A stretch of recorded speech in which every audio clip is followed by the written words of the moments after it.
Hello everyone, first time మన channel చూస్తుంటే subscribe చేసుకోవడం మర్చిపోవద్దు. వీడియోలోకి వెళ్ళినట్లయితే కార్తీక్ జ్యోత్స్న ఇద్దరు మాట్లాడుకుంటూ ఉంటారు కదా. అప్పుడే ఒకరి మీదకి ఒకరైతే ఛాలెంజ్లు విసురుకుంటూ ఉంటారు. నీ కారణంగా ఇద్దరి మధ్య దూరం పెరిగి అత్తని మామయ్యని నువ్వు విడదీసావు కదా, వాళ్ళిద్దరిని నేను కలిపి చూపిస్తానని కార్తీక్. అది నీ తరం కాదు, నేను ఉంటుండగా నువ్వు ఎప్పటికీ ఆ పని చేయలేవు, ఏం చేసినా నేనే చేయాలి అని జ్యోత్స్న. ఇద్దరు అయితే ఛాలెంజ్లు చేసుకుంటారు. అప్పుడే కార్తీక్ వాళ్ళని కలపడం అనేది ఫస్ట్ స్టెప్. సెకండ్ స్టెప్ నుంచి ఏంటి తెలుసా, నీకే నరకం చూపిస్తాను చూడు. దసరా ఇంకా చాన్నాళ్ళు ఉన్నప్పటికీ నవరాత్రులు నీకు ఇప్పటి నుంచే మొదలయ్యాయి. ఒక్కో రోజు ఒక్కో అవతారం ఎత్తుతూ నీకు నరకం అంటే ఏంటో, ఎలా ఉంటుందో చూపిస్తాను, నీ అసలు రూపం ఏంటో బయటపడతాను చూడు అని చెప్పి ఒక స్ట్రాంగ్ వార్నింగ్ ఇచ్చేసి అక్కడి నుంచి వెళ్ళిపోతాడు కార్తీక్. ఇక జ్యోత్స్న అది చూద్దాం, అసలు నువ్వు ఎంతవరకు నిలబడతావో నేను చూస్తాను బావా అనుకుంటుంటుంది. అప్పుడే జ్యోత్స్న అవకాశం దొరుకుతున్నప్పుడల్లా కూడా సుమిత్రకి మరింత దశరథ్పై కోపం పెరిగేలా మాట్లాడుతూ ఉంటుంది. ఇక ఆ మరుసట రోజు ఉదయం అయితే కార్తీక్, దీప ఇద్దరు కూడా యథావిధిగా శివనారాయణ ఇంటికైతే వస్తారు. ఇంతలోనే దశరథ్, శివనారాయణ, జ్యోత్స్న ముగ్గురు హాల్లో కూర్చొని రెస్టారెంట్స్కి సంబంధించిన వర్క్స్ గురించి అయితే మాట్లాడుకుంటూ ఉంటారు. ఇక అదంతా జరుగుతున్న తర్వాత ఒక్కసారిగా శివనారాయణ సైలెంట్ అయి బాధపడుతూ ఉంటారు. ఏం నాన్న సడన్ గా అలా అయిపోయారు అని దశరథ్ అడిగితే, మన ఇంట్లో జరిగిన అంతా కూడా గుర్తొచ్చింది. దీప మెడలో తాళి చూస్తే అది నా భార్య తాళి కదా, నాకు అదే గుర్తొచ్చింది. అంటే మన ఇంటి మనిషే తన మెడలో పడాల్సిన తాళి తీసి వాళ్ళ ముందు నన్ను తలదించుకునేలా చేసింది కదా, నాకు ఆ విషయం గుర్తొచ్చింది, అందుకే అలా అయిపోయానని అయితే చెప్తాడు. అప్పుడే సుమిత్ర కూడా ఆ మాట వింటుంది. ఇక ఏమీ మాట్లాడకుండా అలా ఉండిపోతుంది సుమిత్ర. అప్పుడే దశరథ్, ఏంటి ఇంతలా ఇంతమందిని బాధ పెడుతూ అలానే నిల్చుండిపోయా, జరుగుతున్నదంతా చూస్తూ కూడా అలా ఎలా ఉండగలుగుతున్నావు?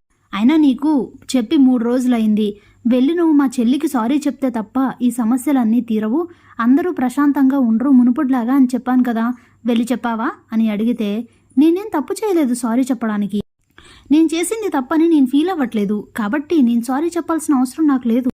మీరు అనవసరంగా ఎక్కువ ఊహించుకోకండి.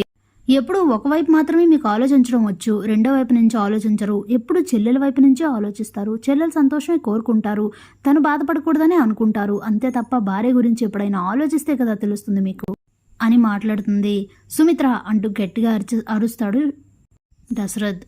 అప్పుడే కార్తీక్ అయితే, మామయ్య 1 నిమిషం ఆగండి, ఇప్పుడు ఏమైందని అత్తనంతలా కసురుతున్నారు అని అంటే, నువ్వు అలా మాట్లాడ కార్తీక్, ఇప్పుడు చూడు తను చేసిన పని వల్లనే కదా అందరూ అంత బాధపడుతున్నారు, అక్కడ మా చెల్లి అంతే బాధపడుతూ ఉంటుంది, ఇక్కడ మా నాన్న నేను మనసులో అందరం బాధపడుతున్నాం.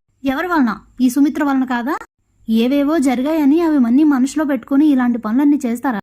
అది ఎంత పెద్ద తప్పు అని మాట్లాడుతుంటే అప్పుడే జ్యోత్స్న, అయినా మమ్మీ ఏం చేసింది డాడీ అని మాట్లాడుతుంటే అప్పుడే కార్తీక్, అవునవును మావయ్య, పాపం అత్తేం చేసింది, అత్త తప్పేం ఉంది ఇందులో, అత్త చేసిన తప్పేం లేదు అని అంటే, అదేంట్రా అలా అంటున్నావు, తాళి తనే కదా తీసింది అని అంటే, అవును తాళి తీసింది అత్తే, కానీ తీయించిన మనిషి వేరే ఉన్నారు, తాళి తీయడానికి కారణం వేరే మనిషి ఉన్నారు అని చెప్తాడు కార్తీక్.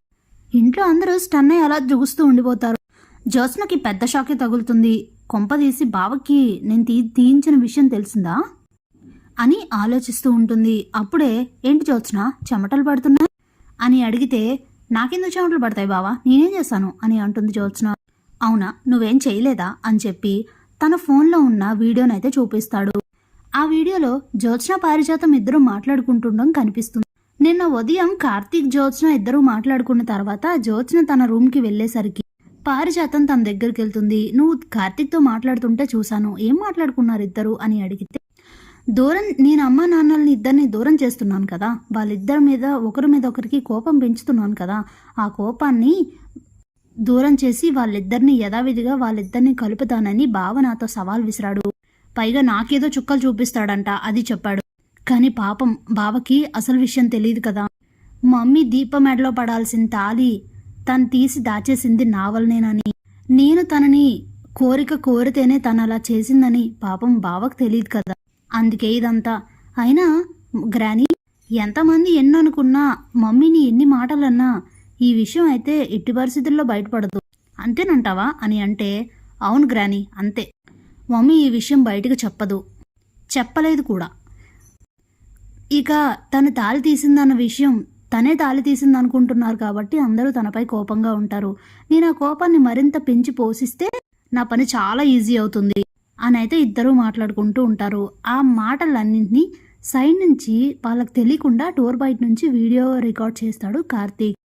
అదే వీడియోని అందరికీ చూపించేసరికి స్టన్ అయిపోయి నోట మాట పడిపోతుంది ఇది జ్యోత్స్నకి. ఇక కోపం తట్టుకోలేని ఇక అదంతా విన్న తర్వాత శివనారాయణ ఆవేశానికైతే అసలు అవధలే ఉండవు. మనవరాలన్న విషయం కూడా మర్చిపోయి లేచి ఒక్కసారిగా చాచిపెట్టి ఒక్కటి కొడతాడు జ్యోత్స్నని. అందరూ షాక్ అయినా జ్యోత్స్న మాత్రం అలా కింద అయితే పడిపోతుంది ఆ దెబ్బకి. అసలు ఇంక నువ్వు ఈ జన్మకు మారవా? నా కుటుంబాన్ని నాకు కాకుండా చేశావు, నా పరువుని అందరి ముందు తీసావు, ఛీ నువ్వు నా మనవరాలు అని చెప్పుకోవడానికి సిగ్గేస్తుంది నాకు అని చెప్పి చాలా కోపంగా అయితే మండిపడిపోయి అక్కడి నుంచి వెళ్ళిపోతాడు. అప్పుడే కార్తీక్ వైపు చాలా కోపంగా చూస్తుంది జ్యోత్స్న. ఇక కార్తీక్ నేనే ఛాలెంజ్లో గెలిచాను చూసావా అన్నట్లు ఓ చూపు చూసేసరికి ఏం మాట్లాడాలో తెలియక సైలెంట్గా అక్కడి నుంచి వెళ్ళిపోతుంది. ఇక అప్పుడే సుమిత్ర అయితే బాధపడుతూ ఉంటుంది. కార్తీక్ దశరథ్ దగ్గరికి వెళ్ళి చూసావా మామయ్య, కూతురు కోరిక మేరకు అత్త అలాంటి పని చేసింది కానీ లేదంటే తన స్వభావం అది కాదు, ఆ విషయం మా అందరికన్నా నీకే బాగా తెలుసు, అనవసరంగా అత్తనేమీ అవద్దు అని చెప్పి దీపం తీసుకొని అక్కడి నుంచి వెళ్ళిపోతాడు కార్తీక్. ఇక బాధపడుతూ ఉంటారు Dashrath Sumitra. Thanks for watching.